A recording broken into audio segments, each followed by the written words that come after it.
Então vamos falando assim, antes de entrar no nosso tema, nos nossos temas, né, sobre assim, essa semana da independência do GPD, o doutor expôs vários conceitos, né, demonstrou que tem uma larga experiência aí nessa área, né, e assim, e agora está lançando um curso, né, LGPD para profissionais. Se o doutor quiser aproveitar e nos explicar como é que funciona esse curso, qual que é a proposta dele, qual que é o público-alvo. Legal.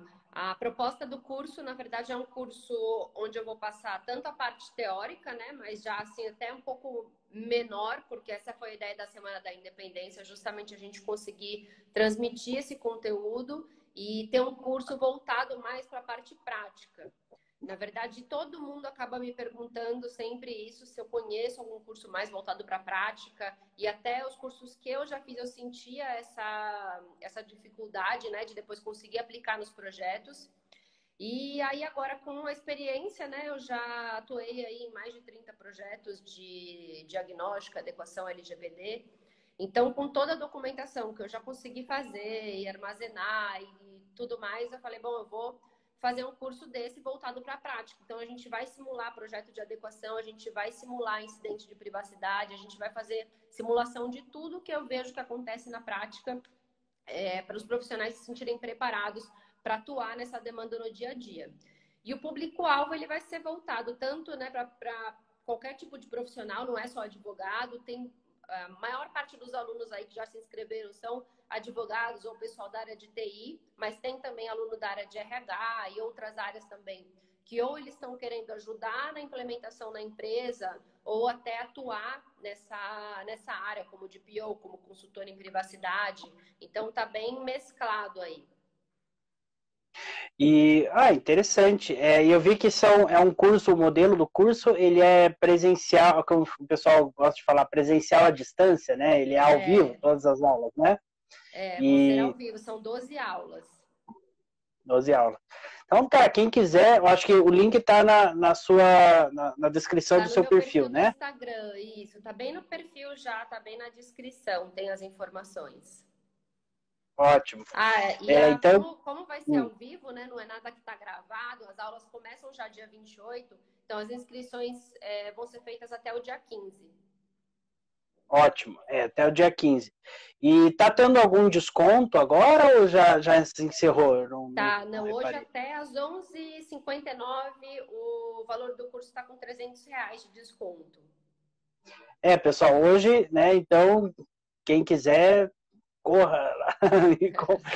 Enfim, bom, então tá. E assim, da nossa parte, nós oferecemos aqui, nós procuramos oferecer materiais, assim, tanto produtos tipo e-books e cursos, treinamentos, voltados sempre para a área dos cartórios, né? Quer dizer, o nosso estilo aqui é justamente abordar todas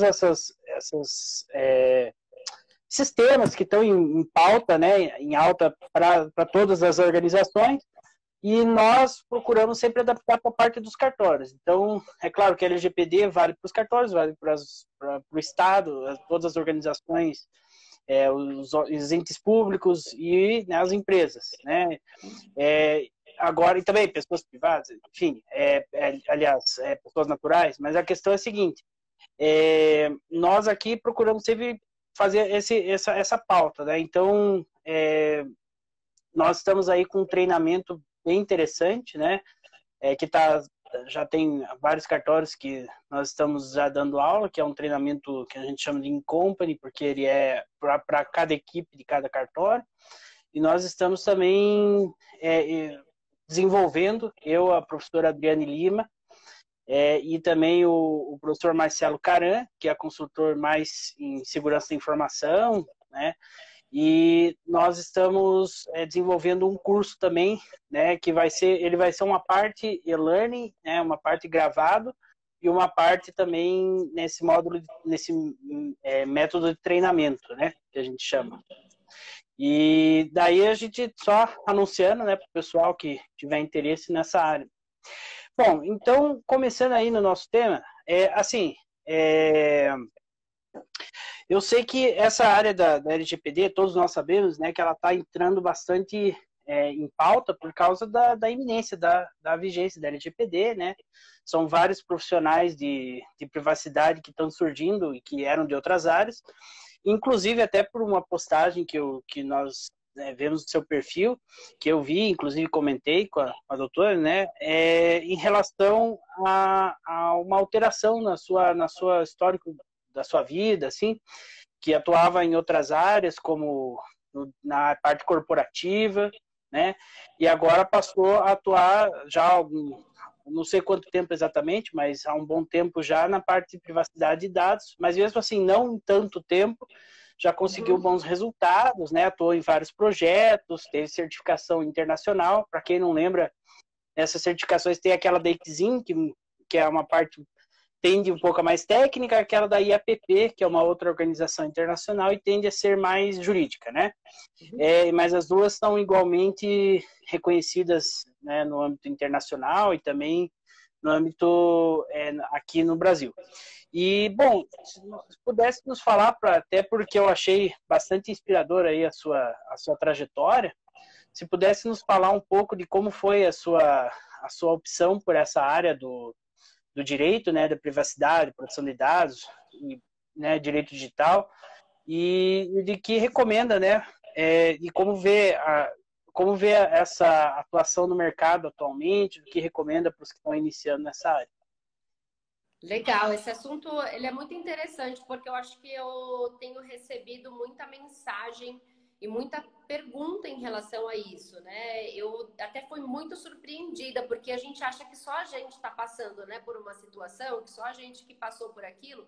E quando a gente coloca isso, né, coloca na internet, aí vem muita gente falando, olha, eu estou passando por isso, exatamente isso, me ajuda, me dá uma luz aí.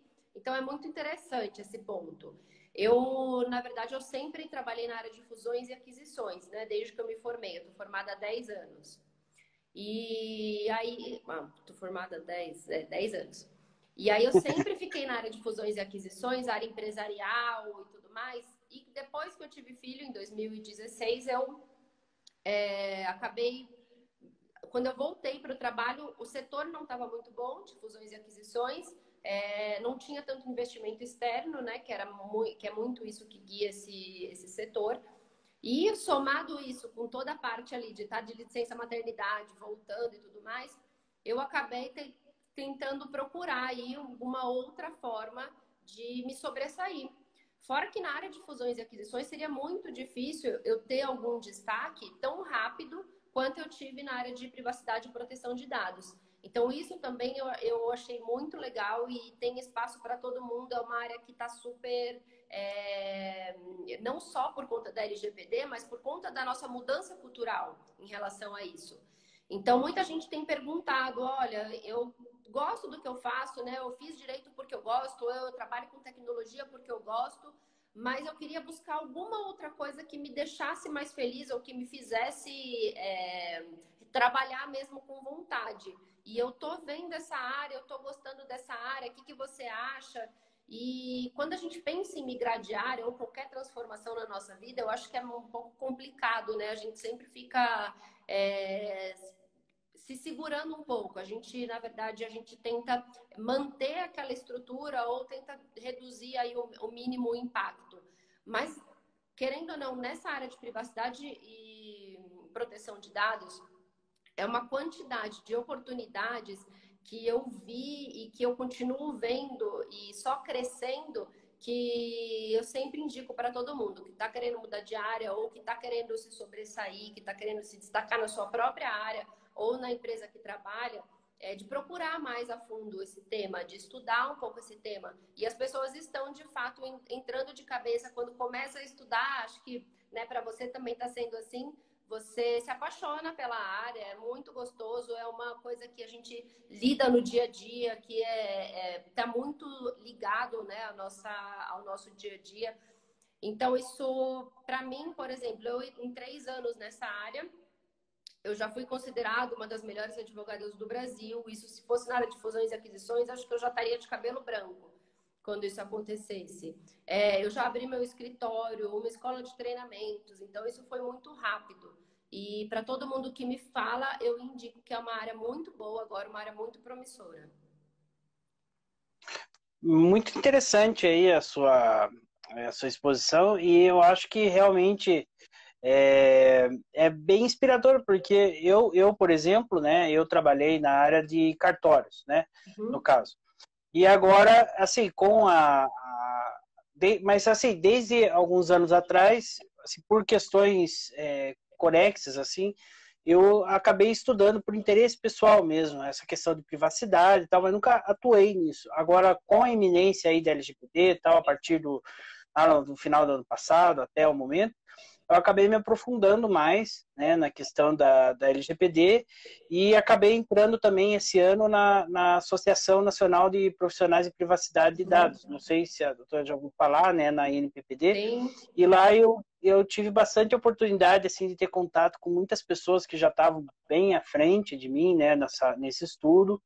Eu também vejo alguns profissionais aí que têm uma atuação independente, mas que já estavam estudando faz tempo a questão da LGPD, como você mesma, ou, por exemplo, eu gosto bastante do material daquela Mariana de Toledo, já deve ter Uhum. visto ela também, né? Eu acho ela bem, bem engraçada, bem didática. E, assim, eu acho que, como você falou, né, realmente tem um campo para todo mundo, né? Quer dizer, assim, como eu posso fazer para os cartórios, outra pessoa pode fazer para a empresa, e mesmo que vamos fazer para todo mundo para fazer para a empresa. Tem quantas empresas, né? Quer dizer, não tem um Ninguém vai escritório dar conta gigante que sozinho. possa atender. Mesmo que tivesse um escritório gigante só com pessoas de altíssimo nível, certificadas internacionalmente, esse escritório não ia dar conta nem sequer de todas as grandes empresas, quem dirá de todas as médias, pequenas empresas e todas as outras organizações religiosas, todo mundo tem que se adequar à LGPD, né? Então, e essa questão do nicho, né? Como eu atuei, por exemplo, na área dos cartórios, eu considero bastante interessante, né, para mim, fazer essa adaptação, porque precisa bastante adaptação, esse público da área notarial de registro gosta de coisas bem técnicas e bem próprias do perfil deles, né? Uhum. Porque são pessoas que estudam bastante direito, né, para passarem nesses concursos. Então, eu vi um nicho e realmente eu também, em questão de pouco tempo, eu acabei fazendo um evento que o pessoal gostou, né? Semana de compliance lá, que foram bastante profissionais bons. Agora estou fazendo essa, essas lives aqui semanais. Né, nós estamos produzindo, tenho parceria com professores até do Nordeste, do Sul, né, de São Paulo, de Centro-Oeste. Então, realmente, eu vi que nessa mesma perspectiva a gente está avançando bastante. Quer dizer, eu estou avançando bastante também, mesmo em pouco tempo, coisa que eu não poderia fazer em outras áreas, que não fosse essa agora de privacidade, que é uma área nova, né? E muito importante. Bom, então, assim, avançando agora sim para a nossa questão do tema mesmo, incidentes, né? Nos cartórios e prevenção, né? Primeiramente, o que são incidentes com dados pessoais? Eu gostaria de perguntar, né, três coisas. Primeiramente, né, mais abertas, né, como esses incidentes com dados pessoais eles afetam as organizações e como eles afetam os titulares, né? Uhum. É interessante a gente falar, né, que incidente, quando a gente fala de um incidente de segurança que envolve dados pessoais, a gente está falando de um incidente de privacidade. Porque você pode ter um incidente de segurança e não ter nenhum dado pessoal envolvido, né? Então, o primeiro ponto é você ver se aconteceu, né, um incidente, se ele tem dado pessoal. E quando a gente fala sobre incidente, né, o que a lei traz é só que um acesso não autorizado ou uma situação acidental ou ilícita. Então, se você perdeu um documento, destruiu, alterou, alguma forma de comunicação. Então, também é importante falar que não é só vazamento de dados. Né? Se você, qualquer tipo de alteração, de destruição, é bem importante. Isso já aconteceu bastante coisa que não envolvia vazamento propriamente dita e que também foi bem relevante. Entendi. Bom, e assim, em relação às organizações, assim, quando eles afetam, quando no caso aqui, então, fazendo essa delimitação, quando eles afetam os dados pessoais, o que pode acontecer, assim, de mais básico do ponto de vista prático, assim, do que a doutora tem observado, assim, quando acontece um incidente que realmente afeta os dados pessoais. O que isso afeta, assim, a organização, uma empresa, por exemplo? Acho que o principal, né, a gente tem tanto o aspecto operacional, então causa um dano operacional, muitas vezes a empresa tem que parar toda a operação dela para dar atenção a isso, e também dano de imagem. Então, por exemplo, se isso, né, vem a público, ela pode ter um dano, inclusive, de imagem, de ter causado, né, esse problema aí, que pode ser só para ela, ou pode, inclusive, afetar os titulares. E um problema de operacional, por exemplo, é você ter que parar tudo para resolver isso, né? Não sei se vocês viram, mas aquele caso da Netshoes, que ano passado, né, ela até fez o acordo com o Ministério Público, eles tiveram que ligar para mais de 2 milhões de titulares, né, de clientes. Então, você pensa que você fazer isso, né, do dia para a noite, você tem que comunicar a todo mundo, olha, teve um vazamento, seu dado pode ter sido exposto. Então, tudo isso é uma questão operacional muito grande. A empresa, no meio disso tudo, ela tem que parar. Muitas vezes ela não tem uma estrutura, ela não tem um plano de resposta a incidente. Ou seja, às vezes o funcionário, ele percebe que tem alguma coisa errada ali, clicou num e-mail que não devia, ou sabe que, né, alguma coisa aconteceu, ele não sabe para quem reportar, ele não sabe o que fazer. Às vezes ele até esconde aquilo com receio de ser demitido, alguma coisa assim. Então, essa falta de estrutura, né, gera esse problema aí para as organizações, principalmente numa resposta, né, na continuidade aí dos processos, e também pode acarretar um dano de imagem. Dano de imagem. E você considera só essa questão do dano de imagem mais importante, por exemplo, do que as sanções ou o eventual dano moral por parte dos titulares afetados? Às vezes sim. Às vezes sim, não é sempre, né? Hoje, por exemplo, as sanções, elas não são muito grandes, né? As sanções que a gente tem aplicadas pelo Ministério Público ou por códigos de defesa do consumidor, né? Órgãos de defesa do consumidor, não são sanções tão expressivas. Então, hoje, de fato, a parte de imagem, ela é muito mais levada em consideração. Com a LGPD, né, as sanções que vão ser mais altas, a autoridade nacional, isso tende até a dar um equilíbrio maior. E essa questão de incidente, é engraçado que ela pode ser tanto para o bem, né, a imagem para o bem ou para o mal, porque eu já vi caso também de um incidente de privacidade aumentar o valor da empresa na Bolsa de Valores, por exemplo. A Maersk, aquela maior transportadora do mundo, né, transporte marítimo, ela teve um incidente de privacidade. Um hacker conseguiu invadir ali o sistema e parou toda a operação. Ninguém sabia mais para onde tinha que mandar. Imagina, navio parado por tudo quanto é lado, ninguém sabia mais o que estava indo para cada lugar, porque todo o sistema sumiu. E como eles tinham já uma resposta muito rápida, o próprio presidente apareceu na mídia, explicou o que tinha acontecido. Olha, vocês que não estão conseguindo receber a encomenda aí, o que tinha acontecido, a nossa maior preocupação são os dados de vocês. Estamos lidando para que tudo isso seja feito de uma forma mais rápida e melhor possível. E isso gerou uma visibilidade muito boa. Diferente do caso do Banco Inter, por exemplo, que tentou esconder a todo custo o que tinha acontecido, né? Depois foi saber que foi realmente um problema ali do funcionário, que vazou o dado de propósito, inclusive. Então, é muito complicado isso. Se você tiver formas de prevenir e formas de remediar, isso pode ser, inclusive, visto com bons olhos, ao invés de atrapalhar, como foi o caso do Banco Inter, que teve a imagem mesmo afetada. Entendi. Realmente a gente vê que a resposta que é dada, né, independente de ter gerado impacto ali, ter gerado, a resposta ela reflete a ética, ela reflete os valores, né, da instituição, também não só os valores, assim, do ponto de vista mais subjetivo, mas também a questão do preparo, né, por exemplo, da implementação né? Porque a gente sabe E que um que incidente pode ocorrer, mesmo se a empresa tem todas as questões de segurança, tem todo a preparo, a gente sabe que pode ocorrer um incidente, né? Ninguém tá salvo disso. Mas você precisa estar preparado para agir, né?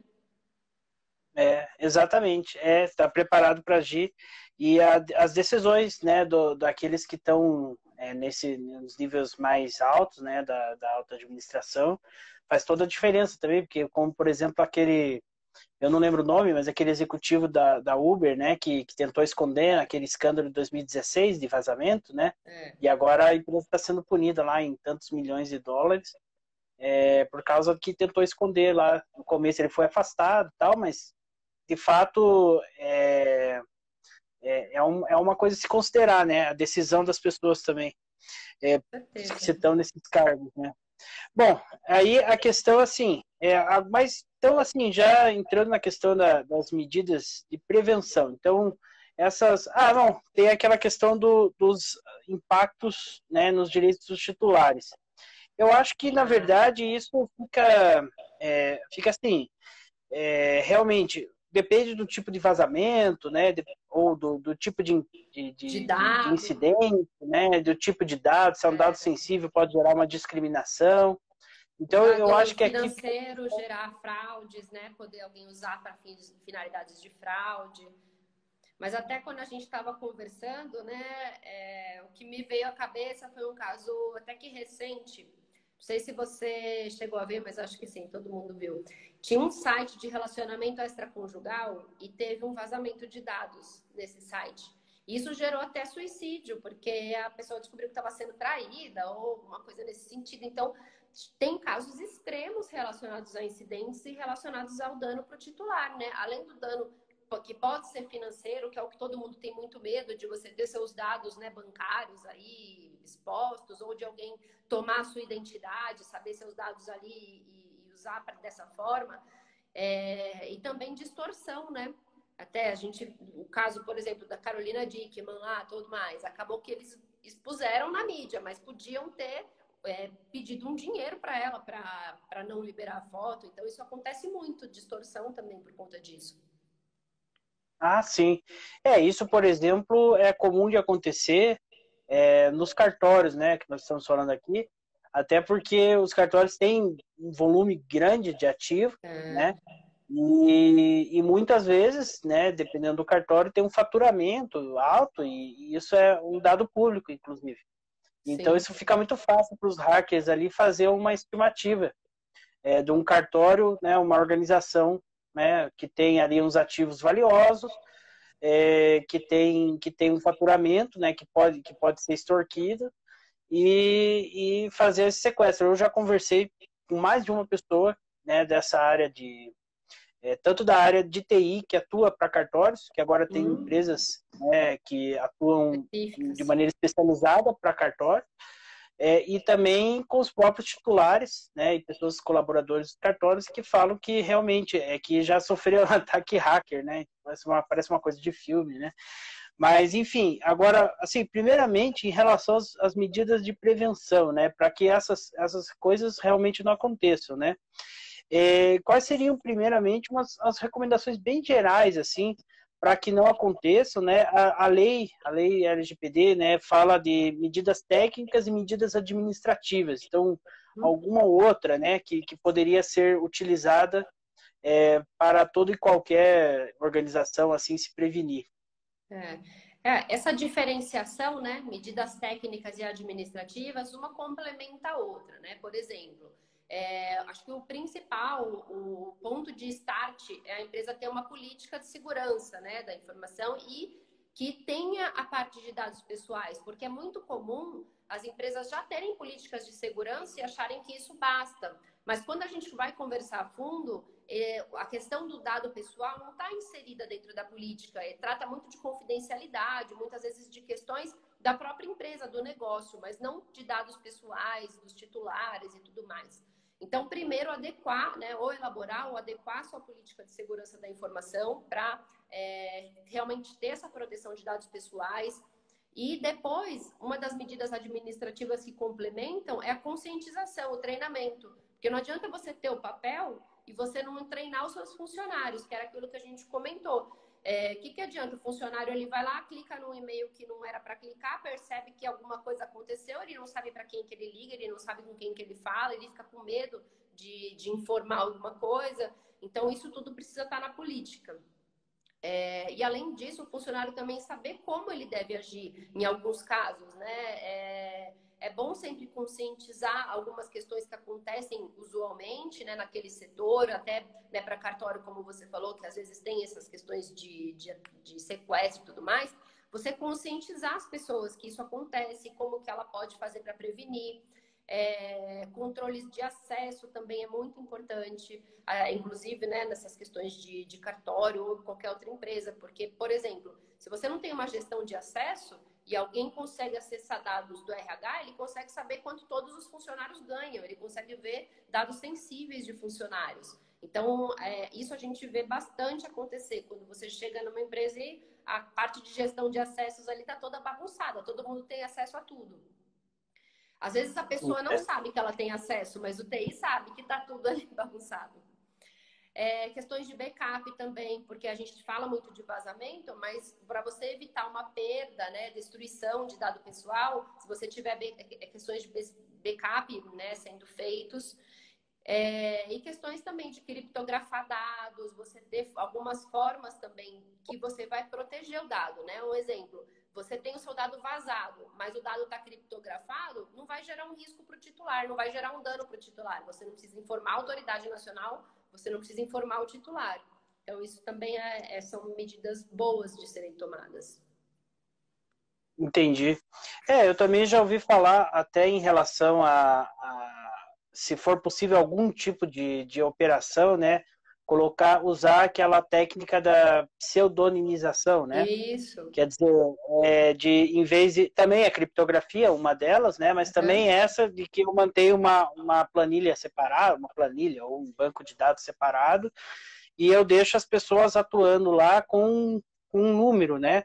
Uhum. Eu não sei exatamente explicar ponto por ponto dessa parte que é um pouco técnica, mas eu sei que existe essa possibilidade, né? Então, você usar esse tipo de mecanismos, assim, que assim, não te afetam, você usa os dados, né? Por exemplo, né, pseudonimização, você precisa de saber qual pessoa operou e tal. Você não pode anonimizar totalmente porque você precisa dele na operação. Precisa. Exatamente, né? Mas você pode, na medida do possível, esconder, tentar criar obstáculos. É que nem você colocar uma cerca na sua casa. Pode ser que alguém pule, mas você coloca um pouco a mais, né? No caso dos cartórios, eu acho que... Pode falar. Eu ia falar que um grande óbice disso é porque tecnologia é uma questão cara, né? E quando a gente está fazendo um programa de implementação nas empresas, a área que mais gosta que isso está acontecendo é a área de TI, que fala assim, poxa, eu sempre avisei disso, né? Mas nunca me deram ouvidos porque precisa investir. Então, é aquilo que a gente fala, se você sai da sua casa e tranca a porta para proteger, por que na empresa você não faz da mesma forma, né? Por que você não tem esse tipo de controle? Então, a área de TI, eles estão gostando muito dos projetos, estão eles ficam super engajados. Sim, eu sei, eu conheço, até porque primeiro que na própria NPPD lá, que eu faço parte, tem muito profissional de TI. Eu, por exemplo, sou parte do comitê jurídico e do comitê de conteúdo. Mas tem o comitê de segurança da informação, tem um comitê científico, o próprio presidente é da área de TI, né? E assim, eu vejo que o pessoal está bastante animado, e assim... Eu comecei escutando alguns treinamentos, por exemplo, de ISO 2700 e tal, eu realmente não entendi absolutamente nada no começo, mas agora eu passei a entender um pouquinho mais, e até em relação por causa dessa minha filiação, acabei entrando aí, até ganhando alguns cursos tal, para fazer a minha trilha de certificação também, tô caminhando para isso. Mas, enfim, agora, assim, em relação aos cartórios, nessa política, eu só gostaria de ressaltar, nessas parte de prevenção, aliás, eu gostaria de ressaltar que o provimento 74 tem 3 coisas básicas assim que ele pede. Ele pede várias técnicas, assim, vários elementos de tecnologia, tal, tem até uma lista bem. Ele classifica os cartórios em classe A, B e C conforme o faturamento e exige mais implemento de mais tecnologia para aqueles que têm mais faturamento, o que é bem razoável, bem conforme aquilo que você falou, né? Mas, assim, em caráter geral, ele exige um plano de continuidade de serviços após o incidente, né, que exista. Eu acho que isso seria, por exemplo, uma parte dessa política de segurança, né? Uma política de segurança seria uma coisa mais ampla e a política de continuidade do serviço após o incidente seria uma coisa específica disso, né? Também exige ali padrões... Oi, pode falar. Não, também por conta da LGPD, né? Porque as leis hoje não te exigem você notificar uma autoridade, né? Quando acontece um incidente. Por conta da LGPD, que vem essa exigência de notificar a autoridade nacional e até notificar o titular. Então, essa questão de plano de continuidade, ele entra dentro dessa questão de você ter processo agora para notificar incidente de segurança, que era aquilo lá que eu até comentei, né? Aconteceu algum tipo de incidente, você já ter o funcionário, né? Todos os seus funcionários sabendo o que pode ser um incidente de privacidade, para quem ele deve recorrer.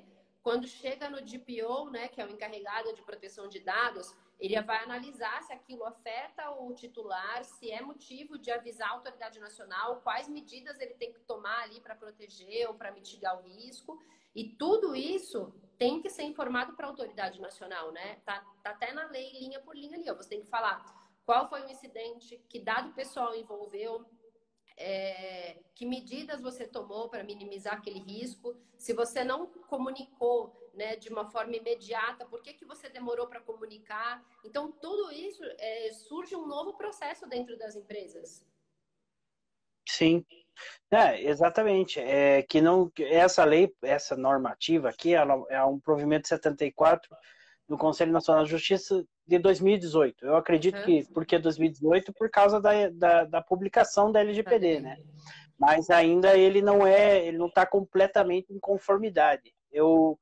Existiram outros provimentos, principalmente a partir desse ano, até por causa da Covid-19 e tal, que colocaram vários atos dos cartórios, como registros, notas, etc., no âmbito digital. Né? Então, no meio desses provimentos, que não são diretamente sobre a LGPD, mas que falam desses atos assim eletrônicos nos cartórios, aí eles têm outras disposições muito mais específicas, assim, inclusive falando de estabelecimento de padrões para boas práticas, que o compartilhamento, mesmo com a administração pública, tem que ser feito com base na LGPD, escrito na LGPD. Quer dizer, o provimento 100 do CNJ já está valendo para os cartórios, exigindo a LGPD, mesmo a LGPD ainda não estando em vigor. Caramba. Então, por isso que os cartórios, e os cartórios sempre procuram, até pela sua função de trazer segurança jurídica, sempre procuram estar em conformidade, assim, né? E, bom, enfim, mas seguindo a questão das medidas de prevenção, o provimento 74 também prevê lá, por exemplo, backups em nuvem, backups físicos, né? Essa questão daquilo que você falou, né? De login e senha, quer dizer, a gestão de acessos, né? Por meio de login e senha, certificado digital, biometria, para fazer uma trilha, né? De alterações, por exemplo, dos dados. E assim, eu abordei só estou mencionando aqui que seriam os 3 aspectos, né? A plano de continuidade, padrões mínimos e sistema de escalas, mas eu fiz analisando, até pensando que depois viria entrar em vigor a LGPD e tudo, eu escrevi um artigo mais completo, abordando à luz tanto da LGPD, esse provimento, quanto da ISO 2700 e 2702. 2701 e 2. Então, e eu fiz isso com um profissional de TI, né, que é especializado aí nessa parte de cartórios. E, assim, quem quiser, o link está na bio, né, na minha biografia lá no Linktree, e quem quiser só consultar lá, ele está à disposição. Mas, enfim, agora eu gostaria de perguntar, pessoal, antes da gente entrar numa outra parte mais sobre essas incidentes que podem acontecer, se alguém tem alguma dúvida, se alguém gostaria de perguntar alguma questão. Bom, se alguém quiser, pode se manifestar. Então, agora seguindo, nessa parte da LGPD, no artigo 46, a gente vê que tem alguns, não são todos, evidente, né, mas a lei, de uma maneira assim, exemplificativa, traz ali alguns tipos de incidentes, né? Acessos não autorizados, né? Destruição de dados, perda, né, de dados, alteração, comunicação indevida. No caso, comunicação, eu imagino que seja o compartilhamento indevido, né, de dados. E, assim, eu gostaria de perguntar uma questão bem prática, nas implementações, né, que você já fez, em quais desses tipos de incidentes, desses, por exemplo, mencionados na lei, ou outros que você se recorde, quais seriam mais comuns? E assim, se existe alguma diferença assim de algum tipo de organização, por exemplo, em relação ao porte da organização, se teria alguma diferença, algum tipo de incidente que seria mais comum? Acho que o mais comum é o acesso não autorizado, né? Sem dúvida. Dentro e fora da organização, porque tem o acesso não autorizado de próprios funcionários, né? Então, a gente sabe que às vezes tem informações ali que são informações que valem e às vezes o funcionário ele quer aquela informação justamente para vender aí fora. Teve casos, esses, como você falou, né, de que ramos, né, que negócio que isso acontece mais. Eu acho que principalmente o setor da saúde e setor financeiro. Então, o financeiro, porque as pessoas tentam mesmo ali pegar informação de valor, né, que pode ali causar, ter algum ganho financeiro. E a da saúde é muito o próprio profissional da área da saúde, às vezes ali uma enfermeira, às vezes ali alguém do administrativo, que nem deveria ter acesso a algumas informações e acaba vendendo informações aí para outras empresas, né? Seguradora, farmácia, etc. A gente sabe que isso já aconteceu aí algumas vezes, e teve até enfermeira respondendo penalmente sobre isso. Então, acontece bastante. E o outro é a comunicação, né? Não só a questão ali de você ter esse acesso não autorizado, mas de você compartilhar essa informação. Acho que também teve muito caso aí no setor de saúde, inclusive o Ministério Público atuando para entender como que as farmácias estavam fazendo aquele cruzamento de dados, né? Acho que uma farmácia, a Drogaria Araújo, lá de BH, inclusive, ela sofreu uma multa por estar compartilhando informações ali que não precisava com seguradoras e planos de saúde, etc. Mas eu acho que são esses dois tipos de incidentes que são mais comuns. Entendi. E assim, você falou em relação ao tipo do serviço, mas teria alguma diferença? Não sei se isso é uma pergunta que tem cabimento, mas assim, teria alguma diferença em relação ao porte, por exemplo? Eu não diria o porte, eu diria o tipo de dado mesmo, sabe? Porque assim, o tipo de porte... dado. Porque assim, quando a gente fala... você falou que conhece, já viu casos também de sequestro de dados, né? Eu tenho um amigo que ele é corretor de seguros e ele já teve o sistema dele ali, o hacker entrou e falou, olha, eu quero 10 mil reais para liberar o seu sistema de novo. E ele pagou, porque se alguma seguradora fica sabendo que ele não tinha um sistema de segurança ali maior, ele poderia perder ali alguns contratos. Então, ele acabou pagando. Então, você vê uma pessoa, um autônomo, uma pessoa física praticamente ali, e você sofre esse tipo de questão. É claro que, né, como a gente falou, dependendo do dado, então, às vezes você tem uma startup que não é uma empresa gigantesca, mas que ela está só lidando com informações ali financeiras, esses novos bancos digitais e tudo mais. Vai ser muito mais visado do que uma fábrica, que não tem quase dado pessoal, né? Só dos funcionários. Então, não é muito pelo porte, eu acho que é muito pelo tipo de dado. Pelo tipo de dado. Ou volume, né, de dado. volume. Sim, claro, volume de dado, mas realmente o porte não, por exemplo, uma startup, né, Uma pode ser uma startup às empresa vezes é muito pequena, mais visada do que uma empresa automobilística, por exemplo, gigantesca, gigantesca, né? claro, entendi. Faz todo sentido. Assim, em relação só, complementando, né, em relação àquela questão, aquele artigo que eu falei, né, que eu produzi, eu fiz uma tabelinha, né, em relação aos conceitos, né, da ISO, e cada um dessas exemplificações da LGPD ali em relação aos incidentes. Então, por exemplo, acesso não autorizado. Então, que tipo de vulnerabilidade pode gerar esse tipo de incidente, né? Que impacto isso pode trazer, por exemplo, né? Então, em relação ao que nós estávamos fazendo, nós estávamos falando do ataque hacker, né? Isso seria uma situação de perda de dados, né? Que poderia também causar uma destruição, mas a princípio seria uma perda de dados. Qual que é a vulnerabilidade que isso gera, né? A falta de um sistema eficiente de proteção contra ameaças, né? Da internet, no caso. E isso pode gerar um impacto que é o sequestro dos dados e a extorsão. Então, assim, e claro, né, e mais profundamente, que isso é uma tabela resumida, mas mais profundamente que isso pode gerar impacto na continuidade dos serviços, no direito dos titulares, que depois esses hackers podem vender na dark web lá os seus dados. Inclusive, eu sei de um site, agora eu esqueci o nome para falar aqui, mas eu sei de um site em que você pode consultar o seu e-mail para saber se ele foi de alguma forma vendido na dark web. Você sabe Eu que tem consultei. empresas, principalmente grandes auditorias, que elas inclusive vendem esse serviço de monitorar, né, na internet se a empresa ela está sofrendo algum tipo de ameaça, algum tipo de ataque, como que aquilo está, e funciona 24/7. Fica alguém ali monitorando e vendo se o nome foi ali para dark web e tudo mais. É muito comum, tem áreas imensas dentro de auditoria só para isso. Essa questão de a gente olha, né, quando é um público mais leigo, né, que é uma coisa surpreendente, mas às vezes só simplesmente alguém que entende programação e não tem muita ética.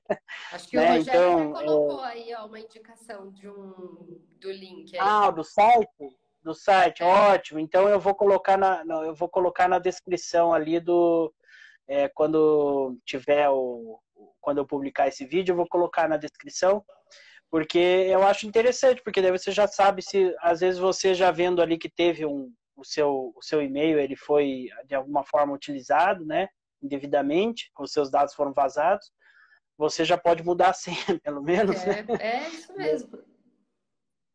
Então, assim, e a questão de, por exemplo, eu estava participando do evento de eventos, né, em relação ao LGPD, e eu soube que os eventos em relação ao LGPD esse ano estão sofrendo ataques de hack, por exemplo. Então, o evento caiu, depois voltou, tudo por causa de ataques de hack. E daí Você teve que sabe que na contratar. Europa, quando a LGPD quando o GDPR entrou em vigor, que é o regulamento europeu, as empresas até estavam com medo de falar, olha, eu estou 100% compliant aqui, porque os hackers iam lá só para mostrar, olha, você falou que você está de acordo, eu consegui invadir aqui o seu sistema. Não sei se você viu também um caso da CIA, que um cara não gostou muito da forma como o dado dele foi utilizado, e ele também informou lá, ele entrou no sistema da CIA, invadiu lá a parte lá de cartão de presente e falou, olha, CIA, você gosta de brincar com os nossos dados? Olha o que eu faço, né, com os dados aí de vocês. Ele não chegou a mostrar, não apareceu, mas foi sujeito à investigação do Ministério Público. Então, isso acontece cada vez mais. Pois é, exatamente. Mas, assim, ressaltando que nós não precisamos chegar a um nível desse aqui, isso é uma coisa mais, assim, que chama mais atenção e etc. Mas que nós precisamos chegar ao nível desse, né? Como nós vimos, aquela questão do phishing, né? De receber um e-mail, todo mundo já recebeu. O meu avô de 90 anos, a minha irmã de 20, todo mundo já recebe. O meu avô esses dias recebeu lá muitos dados parecidos dele, dizendo que era um boleto para ele pagar, né? Quer dizer, até com o final, aquele final do cartão, dele, dizendo que era o boleto do cartão. E, assim, eu acho que se ele morasse sozinho e não tivesse outras pessoas para perguntar, é possível que ele tivesse pago tranquilamente, né? Então, quer dizer, pode acontecer assim, pode acontecer simplesmente por coisas muito simples, ou, por exemplo, como eu dou um exemplo num cartório, né? Que lida com muitos dados, documentos das pessoas, né? Alguém, por exemplo, achar uma foto engraçada de alguém numa carteira de identidade, tirar uma foto, compartilhar num grupo de WhatsApp, aquilo lá viralizar, olha que pessoa engraçada. Pronto, aquilo lá já pode até, né, na minha concepção, gerar uma discriminação, né, no princípio da não discriminação. E o que a gente estava falando de medidas de segurança, esse caso, por exemplo, aí muita gente pergunta, né? Mas se foi o funcionário que fez isso, a empresa ela vai ser penalizada? E era aquilo que a gente estava falando, né? Depende, porque a empresa ela tinha dado treinamento para esse funcionário, porque se a empresa não tinha feito nada, é capaz dela ser penalizada sim, porque ela deveria ter feito alguma coisa. O funcionário, por mais que você tenha, né, alguma consciência de que isso não é permitido, mas a empresa ela precisa dizer, né, e ali claramente o que não pode ser feito. Em alguns casos, as empresas elas realmente não estão permitindo mais o uso de troca de informação entre os colaboradores pelo WhatsApp mesmo, né? Então, é algo que tem que constar em uma política. Exatamente. A gente vê do ponto de vista, assim, das pessoas, né? Quer dizer, às vezes a pessoa não faz por mal, ou muitas vezes, né? A pessoa não faz por mal, isso faz porque é uma coisa comum. Você tirar uma foto e mandar, você tira da comida, você tira dos seus filhos, você tira da tudo as coisas que você faz, e daí você vê uma identidade engraçada do seu trabalho e você tira, né? Só para dar um exemplo. E agora, se tiver uma política lá, e assim, todo mundo teve que participar do treinamento, disse no treinamento que isso não era devido, está comprovado, a pessoa foi lá, a pessoa, né, teve uma política bem comunicada, então a empresa, ou o cartório, ou a organização que for, se resguarda, né? E daí tem a questão da culpa e dolo. No caso dos cartórios, por exemplo, fica vinculado ao titular, né? O titular, a princípio, fica responsável por essa culpa ilegendo, mas ele tem a direito à ação de regresso por eventual culpa e dolo dos funcionários. E como vai provar isso nesse caso, né? Eu acho que é muito parecido com a questão do trabalhista, em relação aos EPIs, né, em relação aos treinamentos para a segurança, né, enquanto a segurança física ali, por exemplo, de um trabalhador numa obra, né, então aqui é a segurança digital online, ou não só digital, né, mas dos ativos, né, físicos e digitais da instituição. Bom, então eu acho que a gente já está encerrando aqui a nossa parte da nossa entrevista, mas eu gostaria de saber se as pessoas teriam aí mais alguma dúvida. Ninguém tem alguma dúvida em relação aos cartórios, incidentes ou casos de ataque hacker? Não? Bom, eu só gostaria de ressaltar, olha, essa Aline Andrade aí, a minha colega, faz tempo, foi ela que concebeu essa ideia do Café Compliance aí. Parabéns, obrigado, né, Ariane Machado, ela também me ajuda bastante nessa parte desse programa aqui do Café Compliance, né, e essa é a nossa proposta, né, trazer pessoas de diversas áreas para debater sobre temas interessantes aí para os cartórios. Durante esse mês vai ser essa pauta aí de tecnologia e LGPD, porque realmente é o que está preocupando o pessoal. Mas assim, eu gostaria de... eu agradeço. E assim, gostaria de ressaltar novamente, para quem talvez não tivesse no início, que tem o curso, né, da professora Denise, é um curso bem interessante. Eu vi lá toda a ementa dele, é bem profundo, bem interessante, voltado para a parte prática, e ele é um curso desse modelo que o pessoal está falando de presencial à distância, quer dizer que ele é ao vivo, né? Então serão 12 aulas, né? 12 aulas ao vivo. E agora, até hoje, ele está com desconto aí, um bom desconto de R$300, né? Mais ou menos. E quem quiser tá lá na biografia da doutora. Agora, pode, se gostaria de fazer as suas considerações finais?